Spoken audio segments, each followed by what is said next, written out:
Hey, Alabama Aloud listeners. Producer Austin Toy here. You may have heard that we're hosting a night of short stories and hors d'oeuvres in Opelika. Actor and author Thom Gossom Jr. will be there to read one of his short stories, along with our host, Don Noble. But before that, we want to share with you an interview our own Carolyn Hutcheson did with Thom Gossom Jr. on her show In Focus.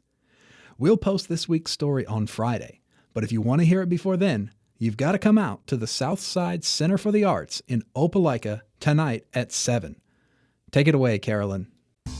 From Troy Public Radio, this is In Focus, and I'm Carolyn Hutcheson. Thom Gossom Jr.'s distinguished career includes playing football for Auburn University, acting in roles on stage and screen, and writing a number of books, including his upcoming title, I'll Take the Crumbs. This evening, Thom Gossom Jr. will be reading his work on stage at the Southside Center for the Arts in Opelika. He will appear with Alabama Aloud podcast host Don Noble, who will be reading Gossom Jr.'s story, Coach, and letters by F. Scott and Zelda Fitzgerald. The public is invited to this free event hosted by Troy Public Radio and East Alabama Arts. And we'll have more information at the end of this episode.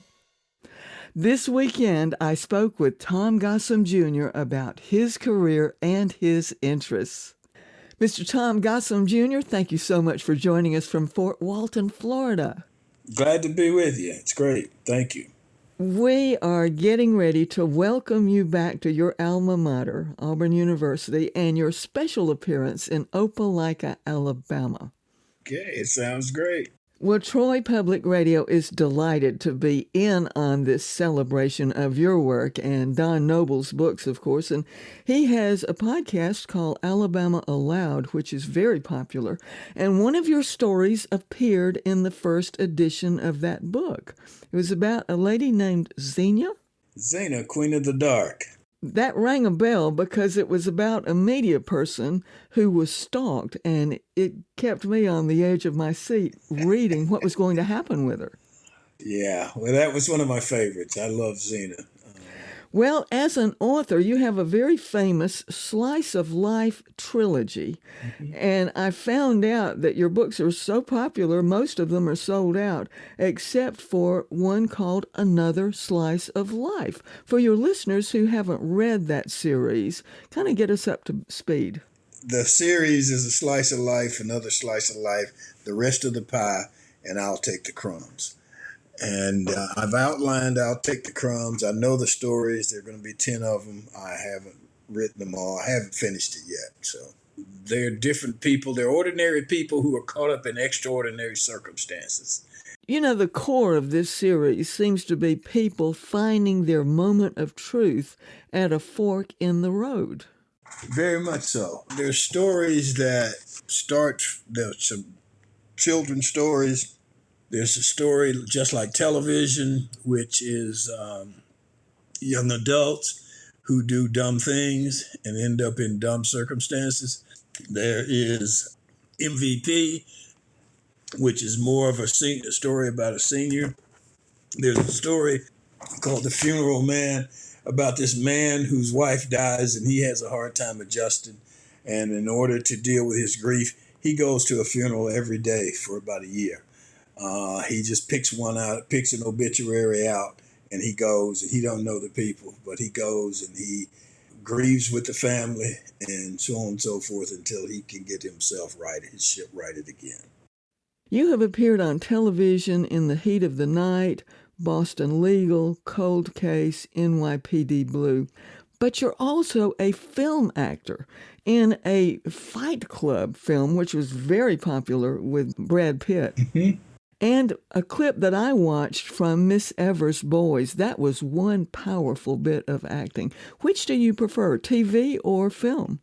It really depends on the project. NYPD Blue is part of the best thing I've ever done in my life, where I played the title character, Israel, and the title was called Lost Israel. I had to play a mute who was accused of molesting and killing a little boy, and he didn't do it, but he didn't talk.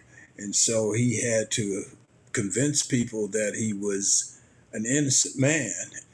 I think the thing that I love most about that, when people tell me that they've seen it and they said, man, I've been knowing you all these years and I had no idea that was you, that makes me feel good. That means I did my job. And afterwards, we had NYPD Blue. I think we were celebrating the 100th episode or 200th episode or whatever. We had a big party, and I went. And Bachko, who was the big producer and our director, they didn't recognize me. So that made me feel good because they only knew me as Israel. Let's flip the conversation because you're an author. Mm-hmm. And your book, Walk On, was a smash hit because really you were an athlete at Auburn University. What prompted you to write that book? The circumstances, the history. I was the second black football player at Auburn, and I was a walk-on. You know, there's a lot of talk now at Auburn about recruiting, and is he going to get these guys? He's going to get those guys. Nobody offered me anything. I just showed up and told them I wanted to play, and they agreed to let me play. 10 months later, I had a full scholarship for the next 4 years, and I ended up being a 3-year starter. And so it was during that integration period. Auburn had just been integrated in '64, which they had one black person, so I don't know if you really consider that integration.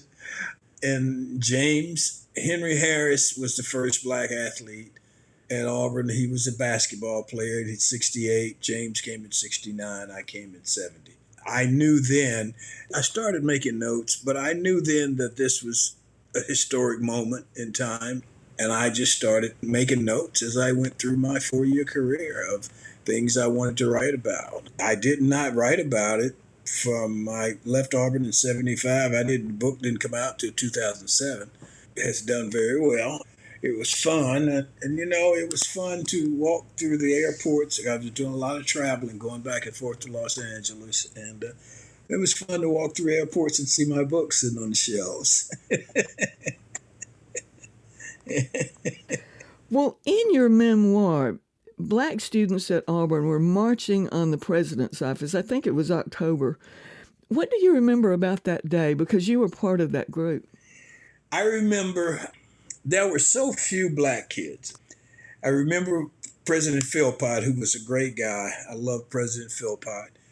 We were having a conversation, and I asked him, I said, well, how many black students are there? And he said there were 200. I said, well, President Philpott, where you hide that other 100? Because I ain't seen 200 black students. And President Philpott had a great mindset, so he laughed along with me. But what it was, a lot of the students who came were commuter students. So at about 2 o'clock in the afternoon, they were gone. And so then there was just a few black students who were there. And I don't think it was 200. Yeah, but you know, it's interesting that we made it through. I knew then, because James and Henry, who were before me, and Virgil, who left, I knew I would be the first one to graduate, although I wasn't the first one there. And so I knew that would be historic. Well, Mr. Thom Gossom Jr., thank you for being our guest today on In Focus on this very special week when you return to East Alabama. Thank you so much. Well, I look forward to being in East Alabama. I look forward to the people and look forward to telling stories. That was author, actor, and former Auburn University football player Thom Gossom Jr. Tonight, he will be appearing as part of a free event celebrating the Alabama Aloud podcast. And you, the public, are invited to join Troy Public Radio and East Alabama Arts for an evening of stories and hors d'oeuvres. Tonight at 7 p.m. at the Southside Center for the Arts in Opelika. Thanks for joining us today for In Focus, which is a podcast wherever you get your podcasts. I'm Carolyn Hutcheson, and this is listener-supported Troy Public Radio.